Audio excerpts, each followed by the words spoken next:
Welcome to Mission Majjhima, Ajahn. Ajahn.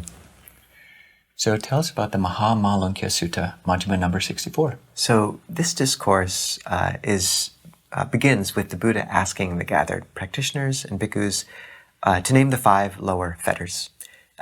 This is part of a schema of 10 fetters that are abandoned on the way to awakening. So the first 3 are Sakkaya Ditthi, self-view, taking the aggregates as self, Vicikicca, skeptical doubt about the triple gem basically, and Silappata Paramasa, which is attachment to rites and rituals. And these are some translations. If you want to get into debates with people, you can just ask about their translations for these fetters.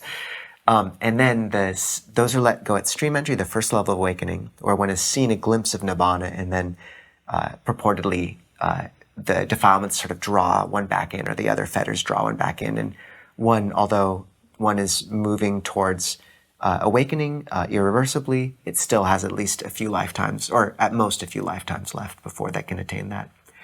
The second 2 are Vyapada, so ill will, and Kamachanda, sensual desire. These are attenuated at the second level of awakening, Sakadagami, once returner, and abandoned completely at the third level of awakening, Anagami, non-returner. Sounds very esoteric, but basically I've heard it described in some places as the first 3 fetters are our social conditioning, taking this identity as a self, whereas the second 2 are more a biological conditioning, ill will or aversion and sensual desire, things that all living beings kind of share, or all physical beings. So a monk, Venerable Mālunkyāputta, who we encountered last sutta, answers, and actually he names them correctly. But the Buddha still gives a rejoinder and admonishes him. And the commentaries say that this is because the Buddha saw that Venerable Mālunkyāputta believed that these fetters were only fetters when active. Whereas the Buddha here points out that if that were true, then a young child who isn't manifesting any of these would be deemed awakened, and that this would be a counter-argument to that view. And then he talks about kind of how these actually can exist latently, even when they don't obsess the mind in a moment. He talks about how abandoning these 5, first Venerable Ananda asks for clarification, because Venerable Ananda is just a beautiful interlocutor in almost every circumstance who kind of draws out these meanings. And basically the Buddha says that first, just as you couldn't get to the heartwood of a tree without first getting through the bark and such, there's no way of abandoning these 5 lower fetters without first walking the path towards their abandoning.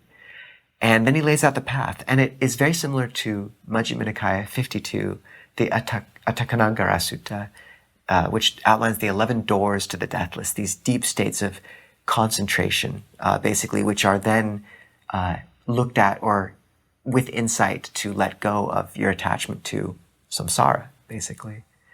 And the Buddha says that one enters the first 4 jhanas, or the first 3 immaterial attainments, the base of infinite space, the base of consciousness, the base of no-thingness.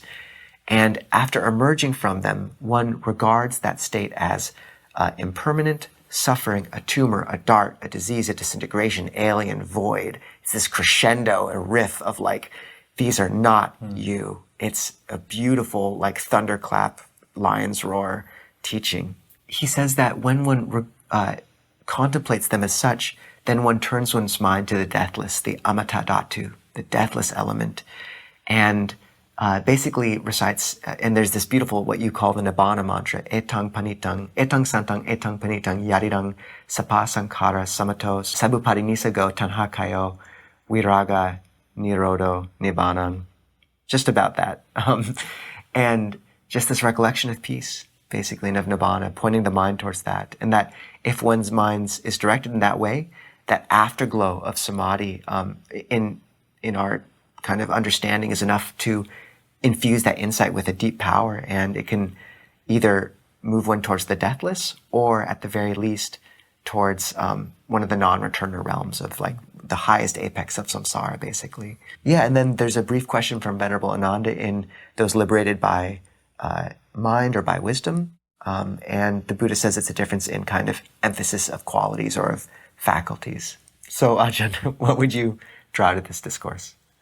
Well, something which you called the crescendo or the lion's roar of the Buddha, these 11 ways of elaborating the 5 aggregates is fascinating. There's a sutta in the Samyutta when the Buddha says, you should manasikataba, you should reflect on these aggregates as these 11 things. And I have, and I would recommend it for other people, if the mind just wants to think about something, you can actively spend time thinking about each of the aggregates as one of these 11 things. And the list can be, I'll give it in a slightly different ordering that you find it in the suttas, so as to show how they can be nested under the 3 characteristics, as all 11 kind of being subsets of one of those 3. So you can reflect on these 5 aggregates as impermanent, as disintegrating. These 2 are kind of under the anicca umbrella.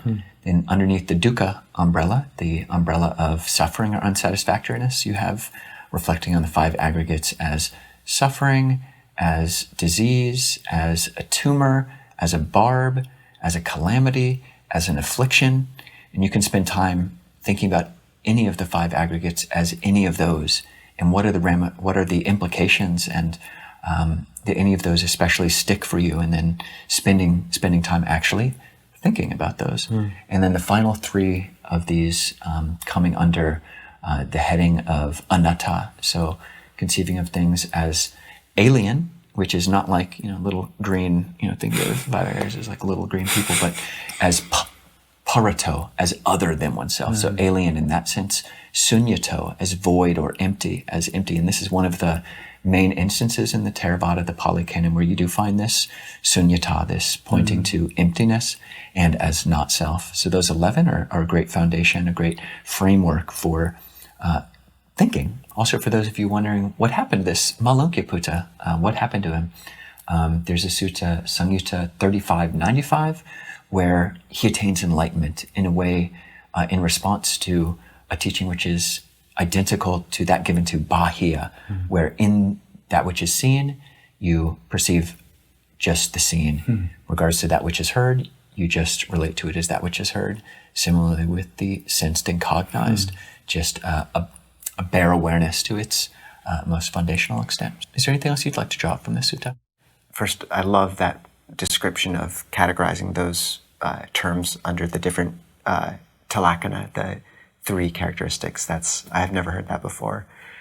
One thing I might just say is basically the body becomes strong through movement, the mind becomes strong through stillness. And most teachers talk about this relation between samatha and vipassana, tranquility, insight, as significant because samatha, when the mind is still and bright in these states, it gains a power. And Longpo Panyavada say it's almost like after you emerge from these states, it has an afterglow and it can see deeply into suffering. The happy mind can see suffering. If it's clinging, it won't see suffering and what it's clinging to. So, there's an interesting sutta where it talks about the 4, we've heard the description of the 4 jhanas often and these similes of like lotuses in a pond. There's one sutta where it talks about a 5th simile, and we've talked about this before, but it says just as a standing man would look down at a man lying down and observe them. And this is, for me, an indication of this place that the Buddha is pointing to here, where after attaining these jhanas, one steps back just a little and then looks at the state itself. Somehow there's this slight stepping back where you can say, oh, this too is impermanent, not suffering, or not self, suffering. And because the mind is powerful enough at that point, any of those can be a doorway to the deathless. And it's interesting that the 4th formless attainment is considered too subtle. It's not listed in these 7 to do it from within that state. Although there's suttas where it says that if you exit the state, you can observe it retroactively. But just another little, beautiful kind of note there, and also another indication of the fact that these teachings aren't discernible by mere conjecture. Like this little nuance of like leaving out that 8th attainment because it's just too subtle. Like that's something only experience could provide. And one more kind of moment of faith for me in the suttas, and just beautiful to know any of those could be a doorway to the deathless. Now, John, what is the word of the week? Anusaya. which means latent tendency, underlying tendency, and it comes from si, which means to lie down, and anu, which is alongside or beside, underneath. And yeah, these sort of latent tendencies that can crop up at times or in our lives. So, all right, well, let's all hope we can take a look at these subconscious states of mind and conscious ones too.